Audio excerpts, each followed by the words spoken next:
Joining me now is Director of Freshwater Strategy, Leo Shanahan. Leo, great to see you. Thanks, Sharri. Now, of course, yours is the company that does the polling for the Liberals, but you specifically aren't the pollster, as I said earlier in the show. That's Michael Turner.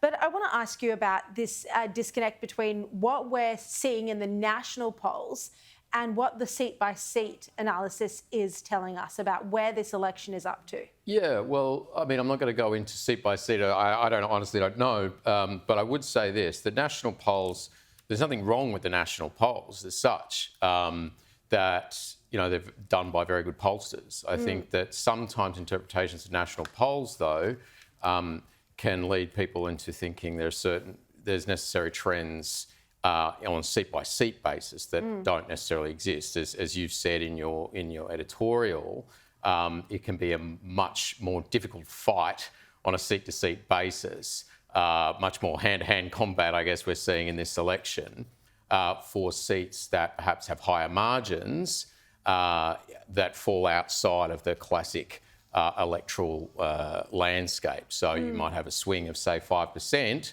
but seats at 10% plus might actually be targets in this election. And I think that's changed a lot in recent elections. The electoral landscape has meant there's all these seats all over the place that are targets that perhaps weren't in the past.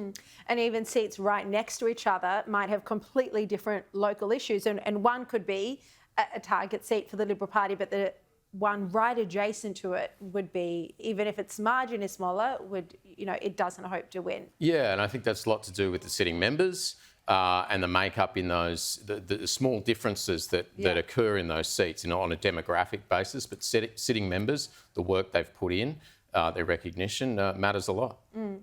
Well, cost of living, as we know, is the biggest issue affecting Australians right now, and it's followed in your research at some distance, really, housing. Consistently so, yeah.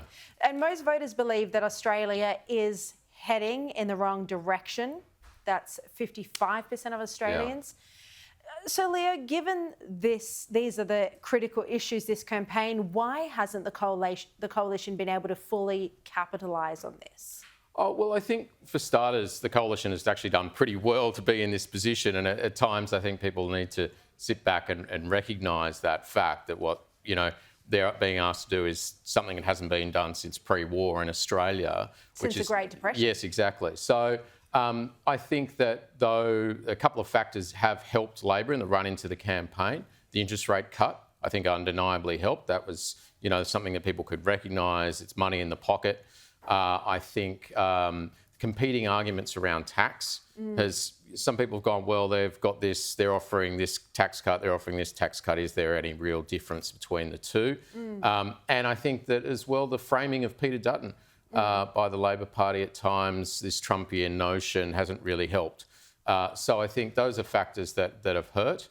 And then there's the Mediscare and other campains that and as you've said, healthcare is still a major issue in this country, and rightly so for people. Now, your research, or Freshwater research rather, shows the Liberals picking up some safe Labor seats. Can you tell us what the seats are that the coalition's targeting here?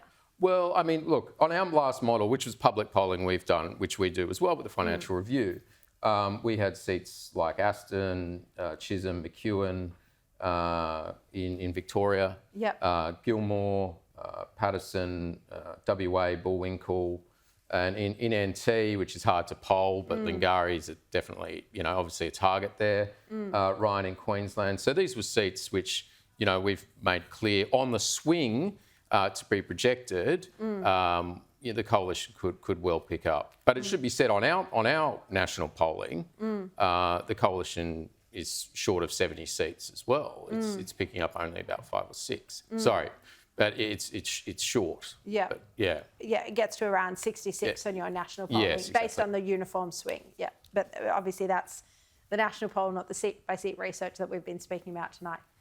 All right, Leo Shanahan, great to see you. Thank you very much for those insights. Thanks, Sharri.